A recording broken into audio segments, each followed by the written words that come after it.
Welcome back to the Movie Man. Today I will show you a 2023 South Korean science fiction action film, Jung Yi. Spoilers ahead, watch out, and take care. The movie is set in the near post-apocalyptic future where the sea levels have risen due to rapid climate change. This has made the Earth mostly uninhabitable. So a group of scientists ventured into space to find a solution. After years of research, they built 80 large shelters on the Earth's and Moon's orbital planes. Then, for the next few decades, 90% of the human population slowly relocated there. As for the rest 10%, they were against the plan and thus decided to remain on Earth. For the first few years, everyone lived peacefully, but then, the citizens of some shelters formed a radical group known as the Adrian Republic. They began attacking the other shelter inhabitants. The Adrian Republic wanted to absorb all the power for themselves and eliminate anyone who came in their way. Fortunately, the remaining humans formed an allied force, resulting in decades of brutal warfare. In the first scene, we are introduced to Captain Jung Yi, a brave mercenary of the Allied forces. She has led her team to countless successful missions against the Adrian Republic and is still going strong. One day, she is seen valiantly fighting her way through an army of enemy mechanoids. However, during the battle, she gets shot in the fingers, which reveals that she is actually a robot. Even Captain Yun didn't know about it, leaving her in utter disbelief. The next second, she gets deactivated, and the whole setup is shown to be a virtual fighting simulation. It's then revealed that the robot is actually a robot version of Captain Yun, as she has been in a coma for 35 years. She got fatally wounded during a battle, but since she was the best fighter the Allies had to offer, they are trying to bring her back again. Afterward, several researchers and scientists approach the robot and run some diagnostics. They are from a tech company called Gernoid. Shortly after, Dr. Yun Seo-hyun, the team leader of the research project titled Jung-Yi, enters the simulation room. She is actually the daughter of Captain Yun, and her main objective is to memorialize her mother as a war hero rather than a failure. So, she along with many other researchers at Gernoid have copied Captain Yun's brain data to install them into android bodies, naming the project Jung-Yi. Later at a meeting with higher-ups, Gernoid director Kim Sang-hoon explains that through the simulations of Captain Yun's final failed mission, they have been trying to extract combat memory data that could be used to develop an exceptional robot. However, in every simulation, the robot fails for some unknown reason. As a result, the higher-ups are dissatisfied with the Jung-Yi project and instead make snarky remarks about how Captain Yun could have ended the decade-long war between the Adrian Republic and the Allied forces if she had completed her last mission. After the meeting,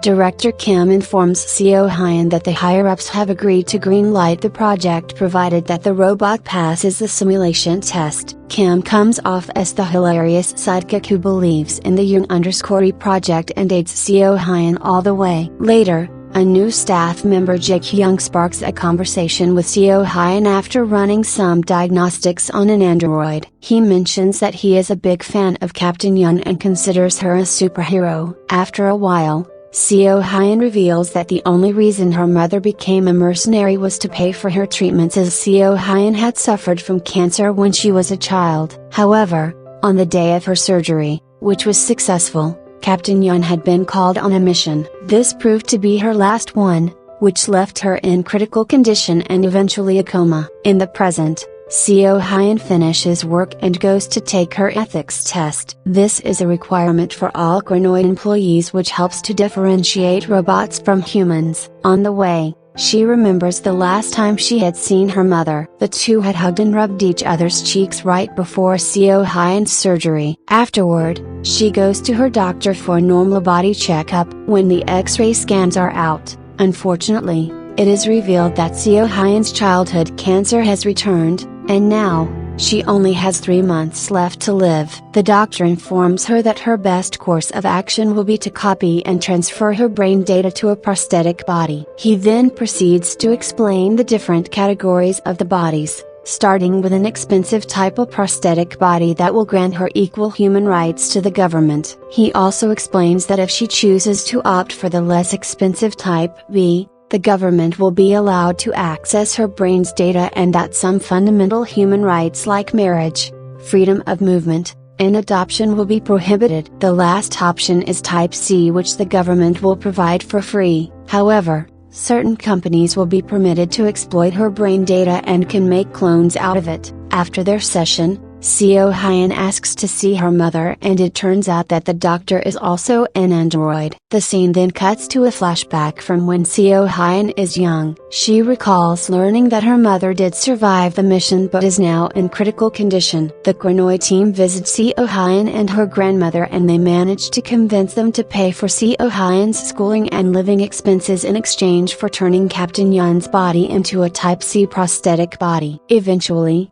her grandmother agrees to the condition. The movie then cuts to the present, where Seo Hyun visits her mother and sees her all wrinkled and old, still in a coma. A few days later at Chronoid, robot number 18 is activated and is ready for the simulation. However, this time, Director Kim suggests that they do something different, so he orders the researchers to shoot the android in the leg. Once the simulation starts, the android has a difficult time fighting back and is overpowered by the enemy robots. But before they end the test, all of a sudden, a new area of the artificial brain, indicated by yellow strobes of light, is activated, and the Jung_E robot fights back with full force. The entire project members are thrilled with this breakthrough, especially Kim. So, the next day, the team heads to the main Chronoid headquarters to inform the company chairman of this advancement. However, once there, they are approached by the new product development manager, who informs them that the chairman is unavailable. Kim is enraged and is confused as to why a military-based company would need a product department. The manager, however, makes light of Kim's anger and laughs at him before leaving. After the disappointing attempt, the Jung_E team head back to the Chronoid lab, where the newly made brains are now ready to be simulated. There, a staff member informs Kim that the chairman is waiting in his office. As they enter, Kim is suddenly deactivated, and in a shocking turn of events, it is revealed that he is actually the first prototype created by the chairman himself. Meanwhile, Seo Hyun explains their amazing breakthrough to the chairman, but he isn't impressed. He instead announces that a peace treaty between the Adrian Republic and the Allied forces is underway, and that the civil war is now going to end. Since the combat robot will not be needed anymore, the manager orders Seo Hyun to halt the Jung_E project. Like and subscribe may look simple for you, but for us it's very valuable. Please like and subscribe. Thank you for your support. The hard work will not go in vain. However, as the robot's collected data will be used in household work, the chairman also reveals that he will destroy Kim once everything is wrapped up. This breaks Seo Hyun's heart, as she has dedicated almost all her life to bringing her mother back. In the next scene, the group continues with the Jung_E project to give it a proper conclusion. However, during the simulations, Director Kim is angry and upset that the robot keeps on failing at the same time and location. He demands an arm to be cut off to activate the yellow part of the brain, but to no avail. Since shooting the robot in the leg previously helped activate it, Kim heads inside the laboratory and opens fire onto the robot, making her scream in pain. The sight horrifies Seo Hyun, and when she cannot stand it any longer, she takes control over the robot and shuts it down. When she refuses to turn it back on, an enraged Kim points a gun to her head. This results in a heated confrontation between the two, but fortunately, they are interrupted by a staff member, who informs Kim that the chairman is waiting for him. After the scary encounter, Seo Hyun finds out that one of the Jung_E robots has been mysteriously taken by the new employee Jae Young. Wasting no time, she visits his room, only to discover that the robot is fully stripped. Horrified, Seo Hyun covers her mom's body and immediately pins Jae Young against the wall. Gasping for air, he explains that he got orders straight from headquarters to test out the sexual capabilities of the Jung_E models, as they can make tons of money if marketed. This enrages Seo Hyun even more, and she tries to choke Jae Young. But right then, she remembers that her mother's brain is Type C, which can be used for any company and product, disheartening her. Later, Seo Hyun runs into Director Kim,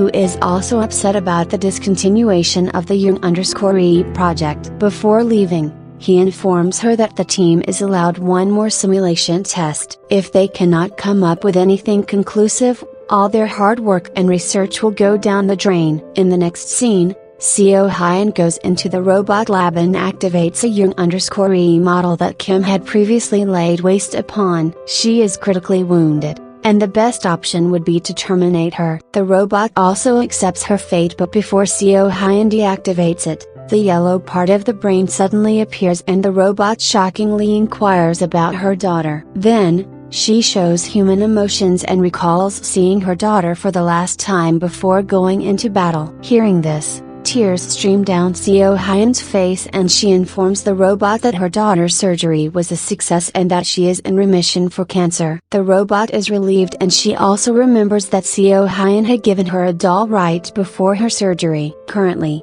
she has lost the doll and is very upset about it. Seo Hyun puts 2 and 2 together and realizes that all the Jung_E robots had failed in the simulation after spotting the doll near them, which distracted them from the battle. Later, Seo Hyun deactivates the robot and begins to cry profusely after talking to her mother in an emotional manner, which means that its brain cloning is almost perfect. So, the next day before the simulation, Seo Hyun hooks the Jung_E robot up by herself. After everyone leaves the room, she finds out that the yellow part of the robot's brain is actually the memory of her daughter. This was the only reason she was failing the challenges in the simulation. Now that Seo Hyun knows about the cause, she deletes it permanently. Shortly after, the test begins and everyone is upset as it is their last one. As expected, the robot gets shot at the same time and falls to the ground, failing the simulation test once again. After the test ends,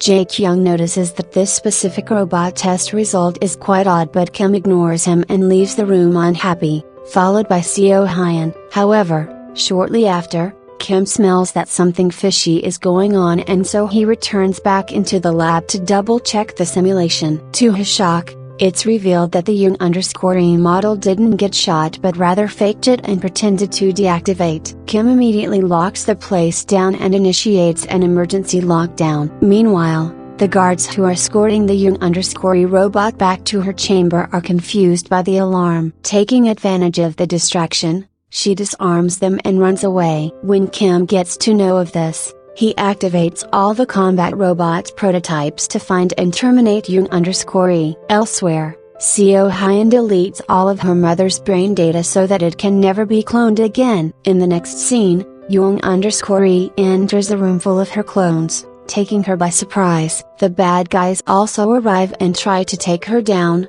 but the legendary Captain Yun's robot is simply too much for them to handle. However, when the combat robots keep on coming in numbers, Seo Hyun rushes to the room to help her mom. At an opportune moment, she transfers her brain into one of the newer combat robots models, deceiving everyone. The mother-daughter then flee in a futuristic sky rail train, but Kim is not going to let them get away so easily. He follows them there and even shoots Seo Hyun in the shoulder. Furious, Jung_E fights Kim and shoots him in the eye, making him realize that he also is in fact robot. The two then start tussling with all their might, and to make matters worse, the robot police also show up and open fire. At this point, it appears as if all hope is lost, but when Jung_E notices her injured daughter trembling on the floor, she gains renewed motivation. She turns into a cold-hearted killer and takes on the bad guys one by one. Eventually, Kim is thrown from the train and all the other robots are also defeated. Afterwards, Jung_E begins to help Seo Hyun, but the latter begs her to leave as she hears police sirens in the distance. Seo Hyun tearfully claims that the robot is now free and tells her to run away and live her life the way she wants. Jung_E reluctantly agrees, and she gives her daughter a final hug. The two also rub their cheeks, just like they used to when Seo Hyun was a kid. It's then revealed that the robot has not forgotten about her real identity as Captain Jung Yi. Seo Hyun calls the robot a mother and wishes her luck before she escapes. The movie ends with Seo Hyun slowly succumbing to her injuries while the robot gazes at a mountain range and embraces the view.